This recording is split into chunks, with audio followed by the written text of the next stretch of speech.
Et du coup, on accueille Elisa Vial.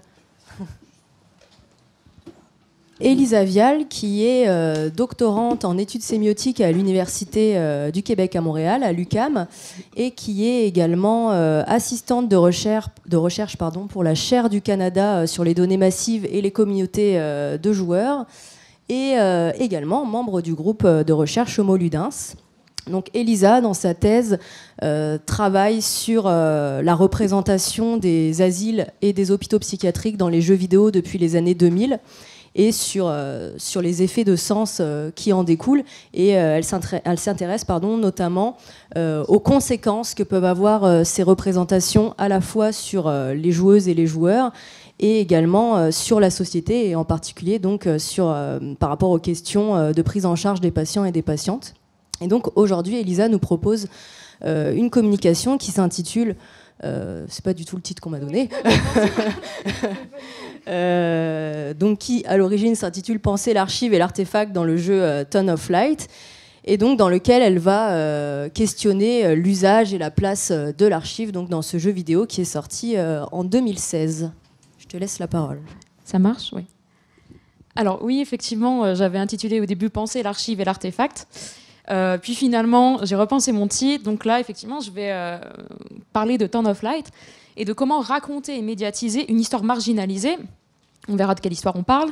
Dans le jeu Ton of Light, notamment par l'archive et l'artefact. Alors un petit point, juste un petit trigger warning. Je vais évoquer des sujets sensibles comme le suicide, le viol, la pédocriminalité et des actes médicaux, qui sont graphiques puisque je vais montrer des images. Voilà, juste pour poser les bases. Et je vais également aussi, je vais divulgacher, spoiler le jeu aussi. Désolée. Alors, hop, on commence comme ça. Alors, donc, sorti en 2016, Ton of Light est un jeu produit par un studio italien, LKA. Il se déroule à la première personne, en vue subjective. On joue un personnage qui est une femme qui est amnésique et qui, dans le jeu, cherche à retrouver la mémoire, notamment dans l'hôpital où elle a été internée. Donc, là, vous avez par exemple une des premières images du jeu. Ça se déroule dans un hôpital qui a vraiment existé, à Volterra, en Toscane. Alors, le jeu est basé sur une histoire, donc des histoires vraies. On le voit avec le carton explicatif au début du jeu. Donc on va pas tout lire, mais vous voyez, c'est marqué dès le début, basé sur des faits réels, des lieux réels, etc. Réitération du lieu réel dans le deuxième carton du jeu. Hop. Pour vous montrer un peu la vue qu'on a. On est donc dans un hôpital psychiatrique abandonné. Et toute la trame du jeu se base sur la reconstitution de sa mémoire, notamment par la trouvaille d'artefacts et d'archives. Donc les archives, ça peut concerner notamment dans le jeu la question du journal intime, de lettres, et notamment de son dossier médical. Ces archives-là déclenchent des flashbacks qui permettent de faire avancer l'histoire, mais les artefacts aussi participent au déclenchement des flashbacks. C'est un jeu qui relève de ce qu'on appelle l'horreur psychologique. Pourquoi je mentionne la question de l'horreur? C'est parce que les jeux qui traitent d'hôpitaux psychiatriques, depuis 1998, près de 40% relèvent du genre horrifique. Et dans les autres jeux, hop, je vous mets un petit graphique, voilà, 38% relèvent de l'horreur et 56% de l'aventure et de l'action. Et au sein même de ces jeux, on retrouve des éléments horrifiques ou horrifiants.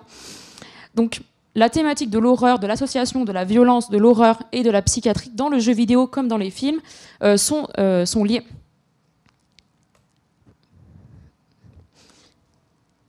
Ainsi, dans cette présentation, je me pose la question de l'usage de l'archive et de l'artefact et comment cet archive et artefact participent à la narrativité, mais aussi au gameplay. Et cette médiatisation-là, ces éléments-là, comment permettent-ils de raconter l'histoire des patientes, notamment les patientes psychiatrisées du XXe siècle. Alors pour arriver à ce point-là, je vais vous présenter en 3 temps. Un premier temps assez descriptif, donc où je vais vous expliquer que l'archive est un moyen de narrativisation et de gameplay. Puis on va aller de plus en plus loin. On va voir que dans ce jeu, ça permet de nous raconter par une histoire, avec un petit H, on va raconter une grande histoire, avec le grand H, l'histoire de la médecine au XXe siècle. Et enfin, on va questionner donc ces éléments-là. On pourra en discuter. J'émets une hypothèse que le jeu copie la pratique de l'urbex, l'urbex qui est l'exploration urbaine, et de fait participe à une médiation d'un patrimoine et d'un patrimoine marginalisé. Alors là, je reviens un peu sur ce que je vous ai dit tout à l'heure. Donc on est la mécanique de gameplay, c'est la chasse au trésor. On cherche des artefacts. Donc on va avoir par exemple des moyens comment on appelle ça, des électrochocs, notamment des machines à électrochocs. On va redécouvrir ces machines-là. On va également retrouver son dossier médical. Donc les fameux souvenirs qui sont déclenchés. Il y a plusieurs types de souvenirs. On a un souvenir qui est plutôt soit 3D en noir et blanc, et d'autres souvenirs qui sont plutôt sur la forme de dessin. Je vais pas regarder. Sur la forme de dessin. Donc, 2 types de souvenirs qui peuvent être déclenchés. Et également ici, c'est tout le moteur du jeu est basé sur l'archive, dans le sens où les documents qu'on pourrait avoir dans d'autres jeux qui relèvent plutôt de quêtes annexes, ici, c'est vraiment le moteur du jeu. Mais le problème, c'est que si dans ces recherches de documents, il y a un risque de louper certaines archives. Donc le jeu, lorsqu'il y a des archives qui sont essentielles pour comprendre l'histoire de notre personnage, qui s'appelle René, j'ai oublié de le préciser, le jeu nous l'impose. Le jeu nous impose l'archive. Donc voilà, une exploration qui est assez libre avec un risque de louper des archives. Par exemple, un des points de passage obligatoire, excusez-moi, j'ai oublié de préciser, voilà, image graphique. Là, par exemple, lorsque on s'apprête à subir, enfin, notre personnage s'apprête à subir une lobotomie, le jeu nous impose ces panels-là, donc celui-ci et celui-ci, qui sont des copies de gravures médicales du début du siècle, du XXe, pardon, et avec un texte explicatif. Donc là, c'est un point de passage obligatoire qui introduit la scène suivante, c'est-à-dire la scène de la lobotomie. Je reviendrai sur ce procédé un peu plus tard. Autre chose qu'on peut relever dans ce jeu, c'est l'absence d'un type particulier d'archives, c'est notamment la photographie. Alors exactement, on a une photographie avec des images floutées, pardon. Voilà. Mais on aurait pu penser qu'il y aurait des photographies dans ce jeu-là. Or, il n'y en a pas. Ça peut également nous questionner. Mais cependant, d'autres moyens de représentation autres que la photographie sont utilisés. On a par exemple l'utilisation des dessins. C'est ce que je vous disais tout à l'heure sur les flashbacks sous forme de dessins 2D. C'est ce type de flashback qu'on voit ici. Donc on peut se dire qu'il y a une notion esthétique, de faire varier les représentations sous forme de dessin et non pas de photographie photoréaliste, par exemple. Mais également, notamment dans la représentation des patients, cet élément-là nous permet de me représenter des soignants comme sans traits distinctifs. On ne peut pas les reconnaître. Alors, il y a une volonté d'anonymiser, certainement, mais surtout, c'est une représentation assez forte puisque les médecins, les soignants sont représentés comme des exécutants et finalement ressentent un ensemble indistinguable d'un pouvoir médical. Ils représentent le pouvoir médical qui est souvent représenté de manière violente, qui force la patiente, par exemple, à prendre des douches. Vous voyez, les traits sont très peu distinguables, qui habillent, etc. Mais autre chose sur cette question du dessin, c'est que dessiner permet aussi d'accentuer ou pas des traits. Par exemple, le fait de peu représenter les émotions des soignants, mais en exergue finalement le visage de René. Je vous montre juste les exemples. 3 exemples de dessin. Oui, 3, oui, c'est ça. Donc là, en fait, vous voyez que toute la force... Alors, j'ai dû cropper un peu les images, mais par exemple, sur celle qui est tout en bas, on voit des nonnes, enfin des sœurs, et des soignants qui sont également peu représentés du visage. Et c'est Zhong Mengual qui, dans son livre Du décor au monde peuplé, apprendre à voir qu'il y a quelqu'un, nous explique que le dessin a cette force de donner une force ontologique, de matérialiser finalement dans l'espace les objets qui sont détaillés. Là, je vous parle par exemple de l'objet détaillé, c'est René. Ses souffrances, sa détresse est matérialisée par le coup de crayon précis. Je passe maintenant à un deuxième point, donc là on va aller un peu plus loin, c'est raconter une histoire, une fiction, pour raconter la grande histoire, si on veut.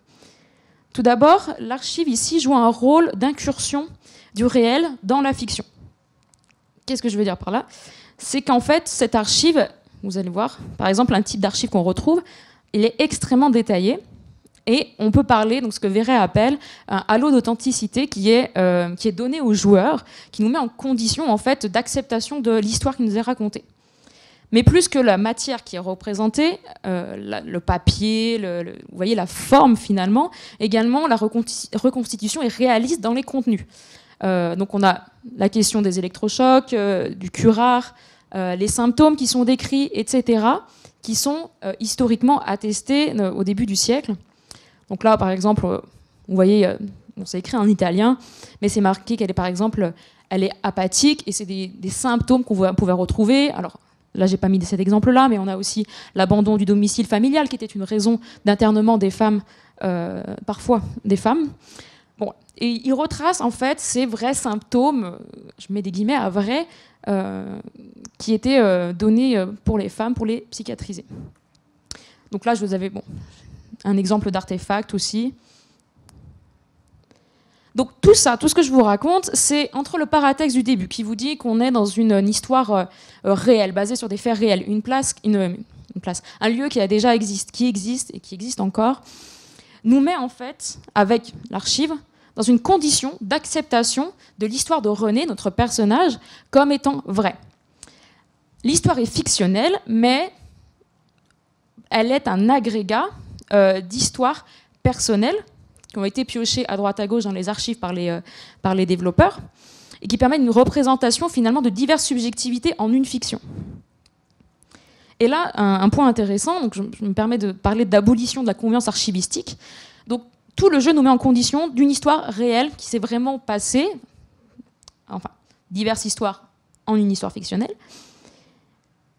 Et puis, à la fin, comme je vous l'ai dit, on a cette pause dans le gameplay, cette pause avant la lobotomie. Donc on ne peut plus rien faire, on ne peut plus jouer, on ne peut plus faire avancer René, on a juste ces images-là qui zooment et dézooment sur notre écran. Donc là, on a notre oui, notre vue qui est monopolisée, mobilisée, voire monopolisée. Parce que là, j'ai pas mis l'exemple, mais on entend dans la scène comme si elle s'endormait, parce que c'est ce qui est en train de se passer. On est en train de l'endormir pour la lobotomie. Donc en fait, le son aussi accompagne les images. Voilà, tout est monopolisé. Donc il y a des procédés audiovisuels, comme je vous ai dit, musique et images, mais également narratifs, puisqu'on sait qu'elle est en train d'être anesthésiée. On entend des petits bruits de métal qui préparent l'opération. Hop. Et là, c'est là que je commence à parler d'abolition de confiance archivistique, puisqu'en fait, on suit René tout le long. On a une histoire qui est attestée, et là, on change de subjectivité. Notre personnage s'endort et on change de personnage, on devient le médecin. Donc on passe de René au bourreau, on peut dire ça pour la question de la lobotomie. Donc un changement de subjectivité. Et là, il y a quelque chose qui se met en place et on s'approche de l'horreur psychologique. On entre dans une espèce de désespoir. On ne peut plus aider René, puisque nous sommes nous-mêmes maintenant le bourreau de René. Et c'est une violence inouïe. Je pense que vous avez compris, la lobotomie est une violence inouïe. C'est Jacques Hochman qui parle du créateur de la lobotomie, qui a reçu un prix Nobel de médecine. Et Jacques Hochman parle d'un prix Nobel aux 150 000 victimes, je ne sais plus le chiffre, mais plus de 100 000 personnes, notamment une majorité de femmes et d'adolescents. Et également, on sait que c'est une violence inouïe, puisqu'en fait, Renée, elle tente de se suicider un peu avant la lobotomie dans le jeu, puisqu'elle apprend que sa mère est décédée depuis plusieurs années et qu'elle n'a plus aucun moyen de sortir de l'asile, de l'hôpital psychiatrique ou de l'asile. Et qu'elle va rester enfermée tout au long de sa vie. Et la lobotomie lui est proposée après sa tentative de suicide, proposée de manière contrainte. Alors, ici, c'est pour ça que je vous parle d'horreur, parce que l'horreur, souvent, est renvoyée vers quelque chose de sensoriel, une peur sensorielle, les jumpscares, etc. Là, la peur, elle est fondée sur la confiance qu'on avait à l'histoire racontée, et évidemment de la violence qui est inéluctable, parce qu'en fait, on sait qu'elle va avoir la lobotomie. Et enfin, l'impossibilité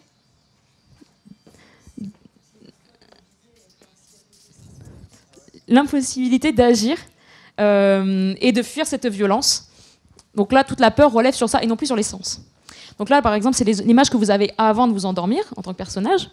Et là, vous avez l'image qui suit, où vous êtes... c'est une scène qui est assez difficile à jouer, en passant, puisque évidemment, toute la scène, elle est complète. Et enfin, donc là, c'est quelque chose qu'on pourrait discuter ensemble. C'est une comparaison qui pourrait être pertinente, mais j'ai hâte d'en parler avec vous. C'est la question de l'imitation de l'urbex dans le jeu Town of Light comme dynamique de médiation du patrimoine. Alors, pourquoi je parle de l'urbex et du patrimoine? Parce que l'urbex, ça a déjà été évoqué par Aude Le Gallou en 2021 dans sa thèse, où en fait, elle explique que l'urbex participe à la médiation d'un patrimoine marginalisé. Par exemple, dans sa définition, l'urbex, l'exploration urbaine, est une pratique consistant à documenter, redécouvrir et explorer physiquement des espaces éphémères, obsolètes, abandonnés, en ruine et infrastructurels au sein d'un environnement bâti, sans avoir la permission. Pour résumer, l'urbex, c'est une pratique d'exploration d'un espace qui est interdit par la loi, puisque c'est un espace qui est fermé au public, mais également qui sont des espaces en ville. En ville, on est donc en exploration urbaine. Pourquoi un parallèle avec le jeu? Parce que la pratique de l'urbex, c'est donc à la première personne, puisque c'est vous qui voyagez, qui faites de l'exploration urbaine. Et également, dans le jeu, on a la première personne, on a une petite lampe torche, comme les lampes frontales ou les lampes torches que peuvent utiliser les urbexeurs. Et on est dans un lieu abandonné, on est dans un asile psychiatrique abandonné. Parce que j'ai une photo... Non, j'ai pas de photo. Tant pis. Hop. Alors c'est un lieu abandonné, on le sait qu'il est abandonné dans le jeu, mais les personnes qui sont curieuses ou historiennes ou intéressées par ça, les hôpitaux psychiatriques sont abandonnés notamment depuis la loi Basalia, en 1978, qui est une loi qui fait fermer les institutions psychiatriques, notamment en Italie, et ça a eu une influence en Europe de l'Ouest et en Amérique du Nord, d'où l'abandon massif des hôpitaux psychiatriques. Il en existe encore. En Italie, il n'en existe plus, par exemple. Voilà. Et on appelle ce début de mouvement en histoire de la psychiatrie la désinstitutionnalisation. Également, un point avec l'urbex et ce jeu-là, c'est qu'en fait, l'urbex, c'est donc une pratique illégale et qui... Par exemple, la série de Tchernobyl, peut-être que vous en avez entendu parler, la série de Tchernobyl a donné des envies de visiter la centrale Tchernobyl. Donc, il y a des personnes qui viennent visiter. Donc, la série donne envie. Le jeu vidéo Town of Light a suscité la même envie dans la réalité, une même volonté d'urbex. C'est le cas notamment avec une question d'internaute. Donc là, par exemple, c'est sur le forum de Steam, une personne a publié toute une série de questions en posant la question de la réalité et se pose la question à la fin, est-ce que l'hôpital de Volterra est ouvert au public? Ce à quoi le studio a répondu, tous les personnages sont fictionnels, mais la précision historique est très très très élevée. Ça je ne l'ai pas précisé, mais ils se sont basés sur plus de 50 ouvrages traitant des hôpitaux psychiatriques, notamment celui de Volterra. Ensuite, ce à quoi la personne répond, est-ce que c'est ouvert au public? J'habite en Provence, j'aimerais bien... mes sœurs habitent en Provence, j'aimerais bien le visiter. Et le studio a vite répondu en disant « Ce n'est pas ouvert au public, c'est dangereux de s'y rendre à l'intérieur. Il y a beaucoup d'autres choses historiques et touristiques à voir. Et puis, allez voir la Toscane. Mais n'allez pas voir l'hôpital psychiatrique, s'il vous plaît. » Donc, malgré lui, le jeu suscite des volontés de tourisme et d'urbex, exactement. Alors... Si je me base sur la définition de l'urbex, je considère que le jeu relève aussi de la médiation patrimoniale. Parce que l'urbex a parfois été décrit, notamment par une photographe, Diane Dufrézy, comme, sa citation qui est ici, « Ce n'est pas comme des musées, on a notre rythme, on crée nous-mêmes notre chemin. » Bon, Diane Dufrézy, c'est dans une émission France Culture, il me semble. Lorsqu'on compare l'urbex et le musée, le temps passé à visiter varie énormément. L'urbex, vous êtes libre de vos mouvements, vous êtes libre d'aller où vous voulez. Alors que le musée propose en fait un parcours. Il y a des lieux où vous ne pouvez pas y aller, comme les réserves par exemple, si vous n'avez pas les autorisations. Et également, pas possibilité, voilà. Liberté de mouvement, liberté. Voilà. L'urbex, vous pouvez aller dans des lieux interdits. Comme vous pouvez, même la tombée de la nuit, c'est souvent la nuit d'ailleurs que vous allez faire d'urbex par exemple, il n'y a pas de limite de temps dans la journée ni dans le calendrier de l'année. Et là, en fait, Aude Le Gallou, donc je la cite toujours dans sa thèse de géographie, nous dit qu'en fait, c'est plus qu'une alternative au musée, ça va au-delà. L'urbex va au-delà. C'est des espaces qui sont non hégémoniques, qui sont dits, je la cite, liminaux, marginaux, dépréciés, voire même interdits, qui sont mis en valeur par l'expérience de l'urbex. Et donc, alors, je la recite, fait émerger des mémoires marginales et peut contribuer à proposer des alternatives au discours dominant. Et c'est en ça que moi je considère que Turn of Light, en copiant ce mécanisme-là, en réutilisant le principe de l'urbex mais appliqué aux jeux vidéo, contribue à être un médiateur d'une mémoire marginalisée. C'est celle des femmes notamment psychiatrisées au début du XXe siècle. Car elle patrimonialise un espace interdit, on n'a pas le droit d'aller à l'asile de Volterra, mais surtout un espace qui est réel et qui n'est pas institutionnellement patrimonialisé. Là, c'est le terme le plus important, qui n'est pas institutionnellement patrimonialisé.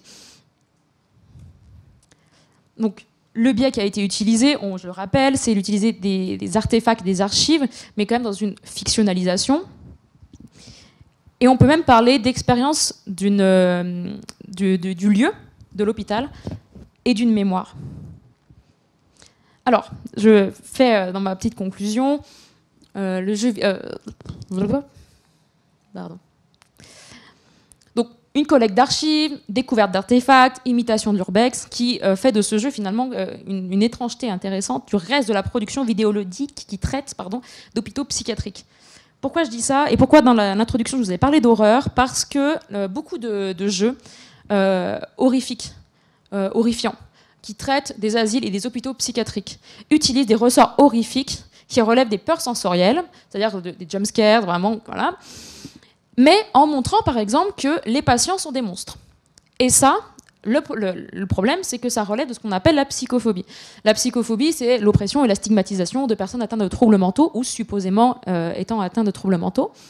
Et en fait, ce genre de jeu qui considère que les patients sont des monstres et peuvent attaquer, c'est le cas par exemple de Outlast, si vous connaissez. Outlast, c'est un journaliste qui se rend dans un hôpital psychiatrique et il fait une enquête et les personnes qui essaient de l'assassiner, ce sont les anciens patients qui sont des monstres.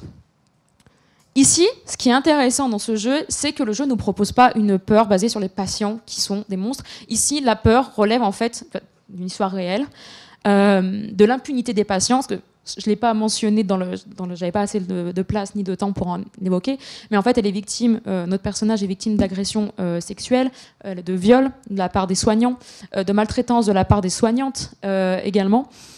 Et évidemment, elle est condamnée à rester dans l'hôpital psychiatrique. Donc ici, l'horreur, c'est le fait que ça a pu exister, qu'il y ait des personnes qui ont vécu ce qu'elle a vécu. Le fait qu'une injustice et une impunité, également la solitude et l'isolement. Parce que, oui, autre chose que je n'avais pas mentionné, c'est que les lettres qu'elle envoie ne sont jamais données à sa mère, ne sont jamais diffusées en dehors de l'hôpital. Donc là, on a un jeu horrifique qui ne serait pas finalement psychophobe et qui relèverait vraiment d'une horreur plus respectueuse des personnes atteintes de troubles mentaux. Et enfin, donc là je répète ce que j'ai pu dire, ce jeu finalement, on peut peut-être dire que c'est une expérience d'une mémoire et d'un lieu marginalisé. Et le jeu, par son existence, participe à sa médiation. Je terminerai sur l'importance de faire des représentations diverses, une multitude de représentations, notamment de patients et de patientes. C'était Stang qui, dans un article de 2018, montre l'importance d'avoir des personnages qui sont non stéréotypés. Donc là, c'est écrit en anglais. Bon, je vais essayer de traduire en même temps. Comme toute identité, il est important d'avoir des représentations diverses dans les médias qui ne soient pas stéréotypées, qui ne présentent pas des personnages stéréotypés avec différentes maladies, et de donner des voix à différentes expériences et différentes histoires.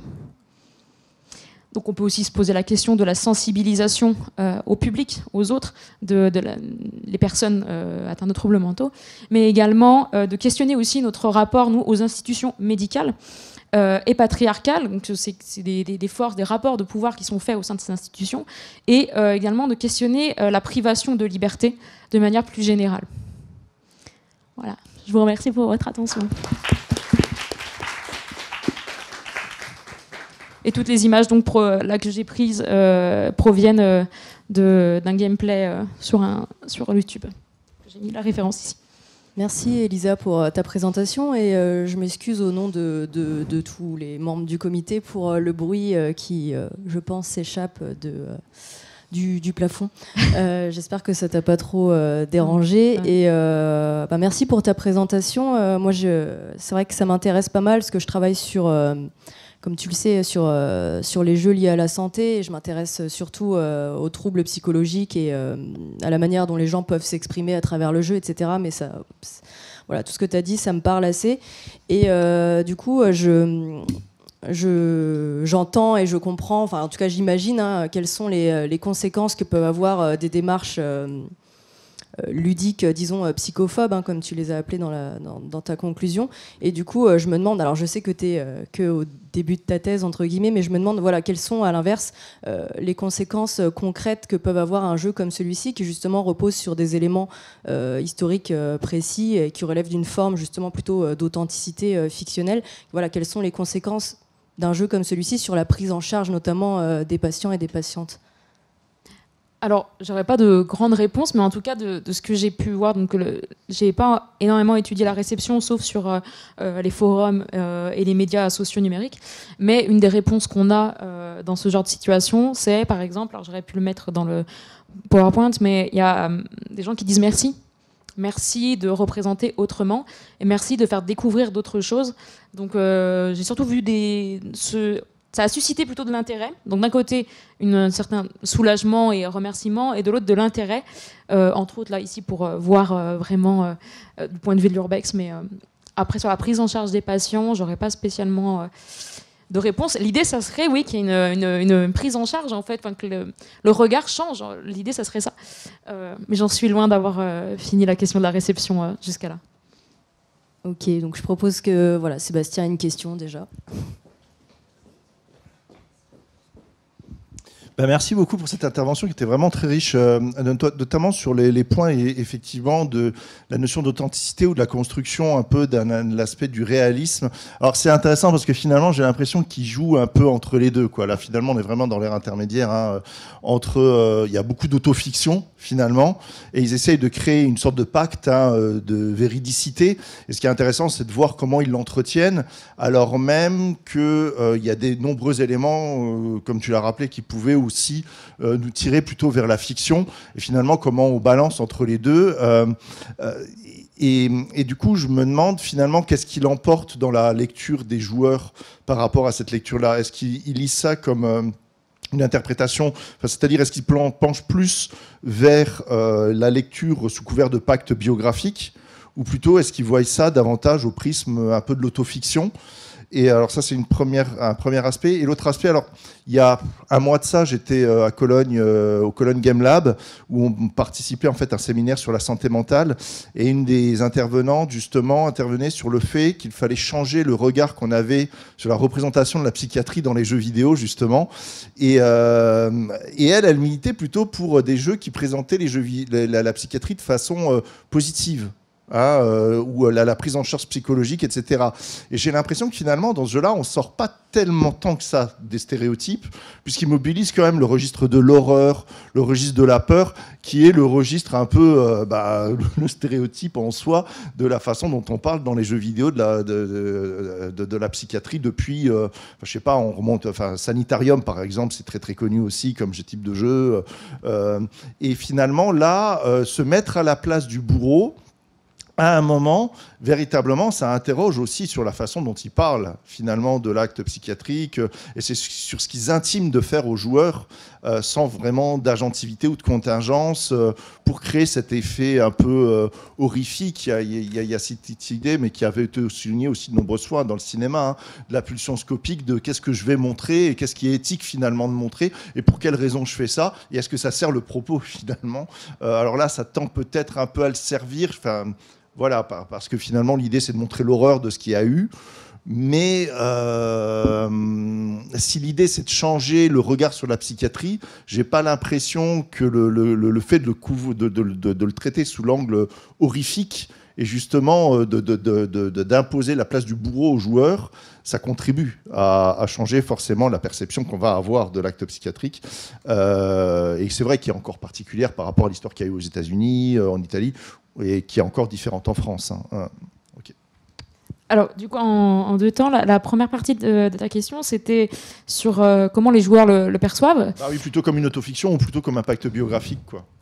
Plutôt comme un pacte biographique. Dans le sens, même le jeu joue sur ça. C'est seulement en se penchant dessus que... quand on y joue, on se doute bien que les personnes ont bien travaillé sur la question des archives et une certaine précision historique vraiment qui est assez impressionnante.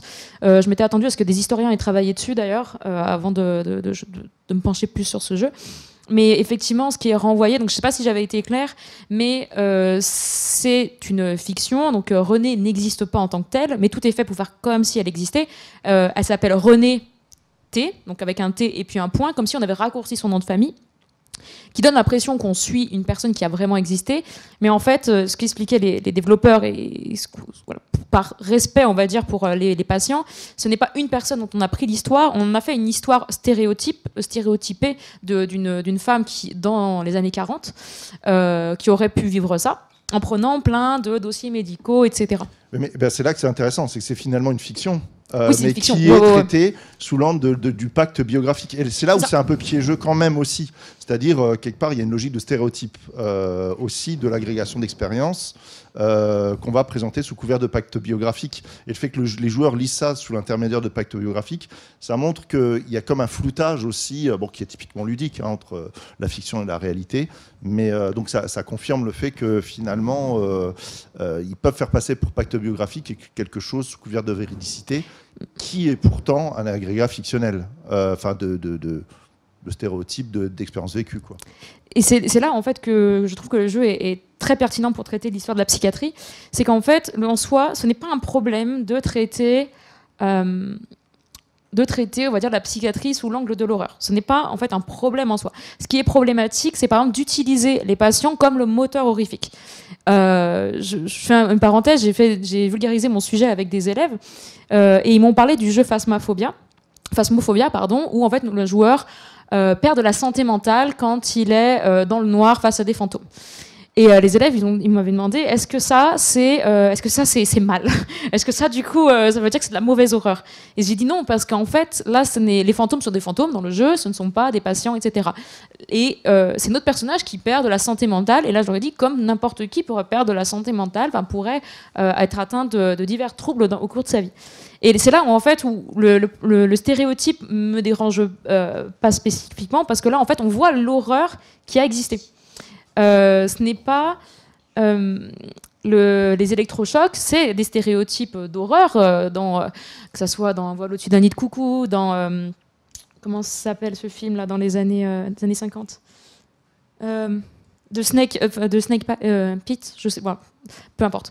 Et là, en fait, oui, c'est du stéréotype d'horreur, de psychiatrie, des électrochocs, la lobotomie, mais c'est des choses qui ont existé. Et là, je trouve que le jeu joue un rôle en fait assez pertinent de création d'une histoire fictionnelle, parce qu'il y a et du respect des personnes qui ont vécu ça, donc les archives qu'ils ont eux-mêmes trouvées, et en même temps nous transmettre en fait une histoire. Et donc pour moi, la fiction n'est pas un moyen de trahir les spectateurs, les joueurs, mais un moyen de médiatiser l'histoire en étant responsable. Ça, c'est quelque chose qui est important aussi quand on traite de personnes qui ont existé, c'est être responsable vis-à-vis des personnes dont on parle et de leur histoire. Donc pour les stéréotypes, voilà, oui, il y a de la lobotomie, c'est des tropes, c'est des topos dès qu'on parle de psychiatrie, mais c'est des choses qui ont existé. Et la lobotomie, comme je vous l'ai dit, c'était plus de 100 000 personnes qui ont vécu la lobotomie, même des personnes très célèbres. Vous connaissez sûrement la sœur de Kennedy, Rosemary Kennedy, a subi une lobotomie, voilà, donc, et a passé sa vie en fauteuil roulant. Bon, c'est des choses qui ont existé, et voilà, il faut terminer dessus. S'il y a d'autres questions. Est-ce qu'il y a... Oui, là.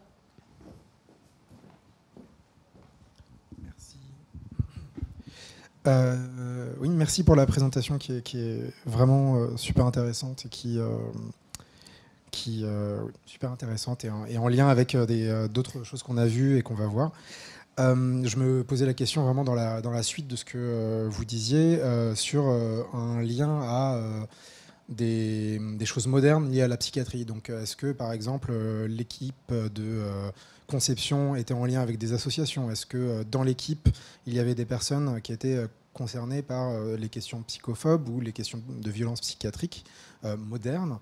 Est-ce que ça a été sous-entendu? Parce que, évidemment, dans la réception, on se pose la question de ce qui a été perçu, pas forcément que ce qui existe. Est-ce que c'est resté privé peut-être et que vous avez l'information? Est-ce que le modèle financier finance en partie des actions en pensant aux jeux qui font ça, comme Never Alone, qui était fait en lien avec des peuples natifs de territoires qui est en récit. J'imagine que vous avez une réponse à ça. Malheureusement, non. Malheureusement, non. Le studio LK est très opaque, très difficile à contacter. D'ailleurs, ne propose pas de moyens de les contacter. Tout simplement, ils ferment leur DM sur Twitter, notamment. Et non, mais effectivement, ça serait intéressant de voir si... s'ils avaient travaillé, je pense, avec des associations, ils l'auraient dit, je pense, sincèrement. Là, ce n'est pas le cas. Après, peut-être que dans leur équipe de développement, il y a peut-être cette question-là, parce que un jeu aussi complet, j'insiste sur ça, sur la question des archives et historiquement, c'est pour retracer l'histoire de la psychiatrie, c'est très fourni. Ils sont assez transparents sur leurs sources, mais par contre pas effectivement sur les liens avec des associations, des personnes concernées ou les personnes dans leur équipe. Désolée, j'ai pas de réponse du coup. Oui. J'y avais pas pensé. Pierre? Une question très rapide de vraisemblance, parce qu'on est sur une histoire qui se passe à Volterra, en Italie.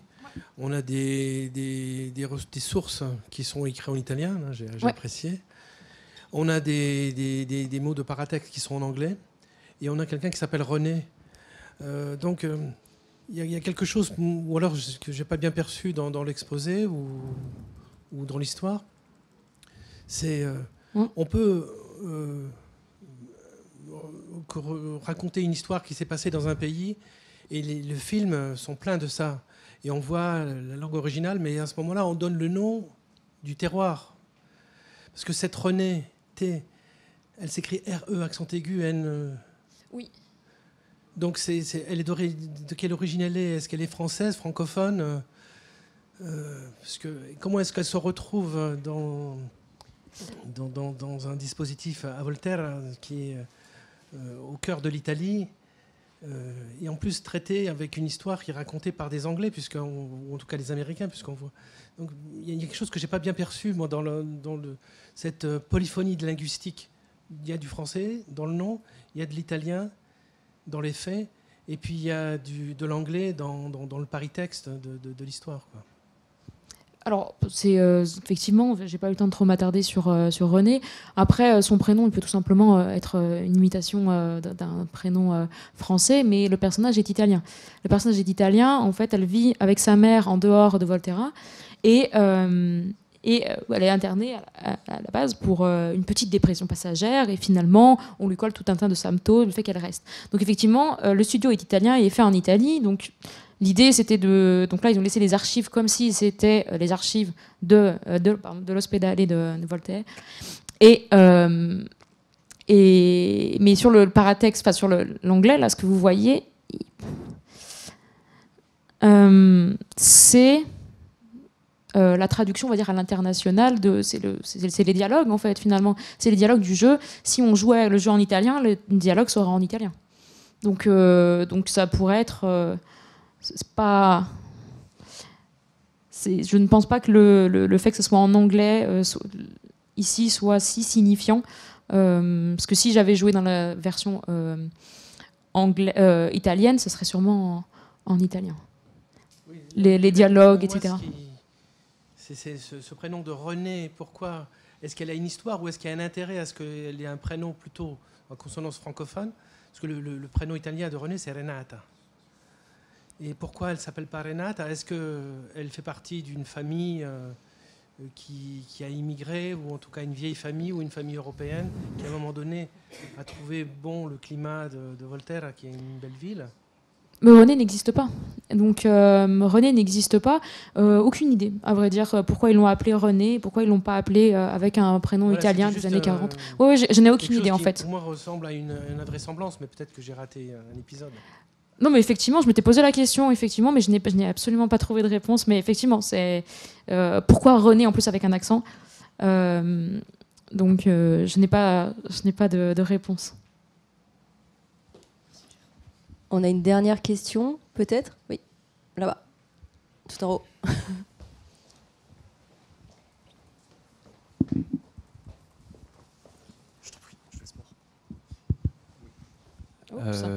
Bonjour, je m'appelle Mathis, je suis dans le master conception de dispositifs ludiques. Je voulais savoir, parce que je suis allé jeter un coup d'œil rapidement au studio, et j'ai vu qu'ils ont fait un autre jeu aussi horrifique, et mais qui a aucune... Enfin, je connais pas le jeu, j'ai vu que c'était Martha is Dead, j'en avais rapidement entendu parler, mais je crois pas qu'il y ait le même engagement, même engagement idéologique, si je puis dire, mais dans quelle mesure l'historicité en fait, de ce premier jeu, elle sert à montrer l'histoire en fait, des hôpitaux psychiatriques, ou alors, ou à quelque part rendre l'aspect horrifique encore plus présent, parce qu'on sait que beaucoup de fictions d'horreur aiment se baser sur une histoire vraie, ça permet d'engager le joueur, ça permet de lui faire ressentir quelque chose qu'il a pu adorer. En général, c'est assez fallacieux, je trouve, ce genre d'arguments dans des œuvres qui sont plus des arguments économiques que des arguments scientifiques, si je puis dire. Je dis pas que ça peut être très bien documenté, mais est-ce qu'au final, ces documents, n'ayant pas joué au jeu, permettent de mettre en avant, on va dire, une histoire un peu... c'est pas scientifique, mais quelque part assez neutre, assez de montrer plusieurs points de vue, ou est-ce que ça va vraiment se baser sur du sensationnel avec des chiffres? On va montrer qu'il y a beaucoup de morts, il y a beaucoup de... c'est extrêmement violent. Ça l'a probablement été, mais j'imagine que ça se résume pas qu'à ça, justement. Qu'est-ce qui a été mis en avant? Est-ce qu'il y a d'autres choses qui ont été mises en avant au sein du jeu, du coup?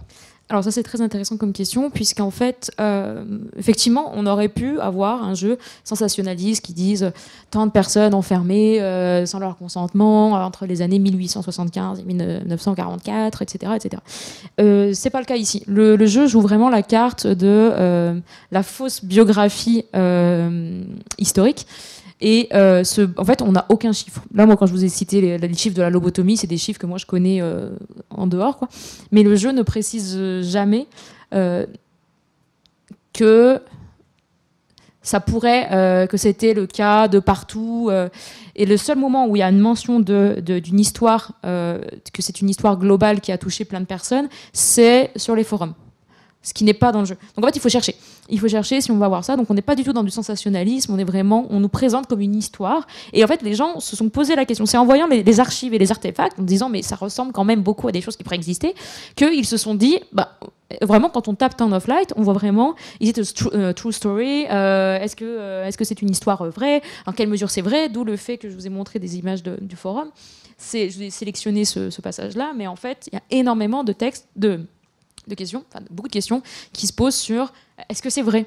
Et ça veut dire que ça a suscité chez les gens des questionnements de véracité historique. Mais du coup, les archives parlent de quoi? Les archives, alors vous avez des lettres qu'elle a envoyées, mais qui n'a jamais été reçue par sa mère, les dossiers médicaux. Donc là, les dossiers médicaux, c'est ce que je vous ai montré tout à l'heure, notamment. Où en fait on voit toutes ces thérapies, le nombre de fois où elle a subi des électrochocs, le nombre de fois où elle se fait injecter du curare et du cardiazole, etc. Donc en fait vous avez toute son histoire que vous devez... Alors je rappelle, le but du jeu, c'est de reconstituer sa mémoire, et ça passe par la lecture de ces documents-là. Donc documents lettres personnelles, où elle raconte qu'elle est triste, elle tombe amoureuse en fait d'une autre patiente, et quand on se rend compte qu'elle est amoureuse d'une autre patiente, elles sont séparées dans les pavillons différents. Là vous voyez en fait comment c'est fait. Je peux pas... Comment c'est fait là? C'est vraiment, quand vous étudiez des archives médicales, c'est vraiment ce type-là. Ça veut dire que vous avez tel jour, ici elle a mangé, ici elle a pleuré, là elle a très mal vécu les injections de cardiazole. Et là, en fait, il y a vraiment toute cette histoire qui est retracée vraiment comme des archives médicales. Et c'était quoi? Lettres, archives médicales? Mais je sais plus, le dernier type d'archives. Je sais plus. Mais Non, pas photo, enfin, juste, mais- je voulais rebondir par rapport à la remarque là, parce que je pense vraiment que du coup, le fait que ce soit les joueurs qui se posent des questions sur la véridicité, et c'était le sens de ma première question en fait, Ah. se dire, c'est eux qui se posent cette question-là, et du coup, le fait que dans le jeu, il n'y ait pas cette démarche de vouloir peut-être un peu revenir sur les nombres exacts, la volonté d'historicité, etc. Moi, je dis ça pencherait peut-être plutôt vers l'aspect un peu sensationnaliste, c'est-à-dire je suis là justement pour montrer que la véridicité va renforcer l'aspect horrifique et incidemment, les joueurs, du coup, vont se poser la question et ça peut avoir cet effet de sensibilisation. Mais c'est pour ça que la question est assez complexe parce que, effectivement, ça peut sensibiliser les joueurs, ils vont se poser cette question-là. Mais de la part du jeu, en tout cas de sa structure et si on analyse le contenu, j'ai l'impression que c'est pas très très clair. Le fait même qu'il fasse un peu de confusion sur les aspects, mais est-ce que c'est une vraie biographie, est-ce que c'est de la fiction, est-ce que mais ça va être vrai, donc quelque part ça va renforcer l'aspect horrifique. Enfin, tu vois ce que je veux dire? Je pense que sur ces aspects-là, le jeu est pas très très clair sur la démarche qu'il souhaite véritablement toucher et sur son envie de faire de la médiation pour une vision enfin une vision un peu différente de la psychiatrie, quoi. La question, justement, c'est aussi de la psychiatrie, la montrer d'un point de vue positif, certes, mais ça sert à quoi de cacher le fait qu'il y ait des abus, par exemple? Là, c'est une question qu'on peut se poser.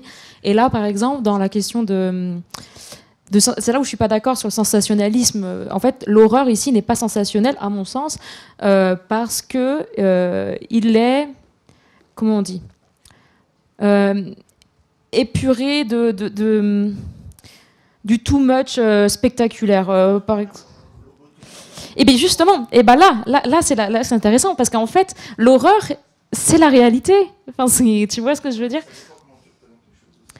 Oui, mais en fait, la lobotomie, c'est quand même une section ici. Donc, en fait, en soi, l'horreur c'est du réel. Et là où moi, par exemple, je dirais pas que c'est sensationnel, c'est qu'en fait, il va pas avoir des cris stridents dans le jeu, il va pas avoir du sang qui va éclater partout. Pour moi, ça serait du sensationnalisme. Alors que là, on représente des choses qui ont déjà existé. Alors certes, c'est la lobotomie, c'est affreux, mais ça a existé. Donc, est-ce que voilà, dans quelle mesure? Ok, merci Elisa pour ta présentation et tes réponses.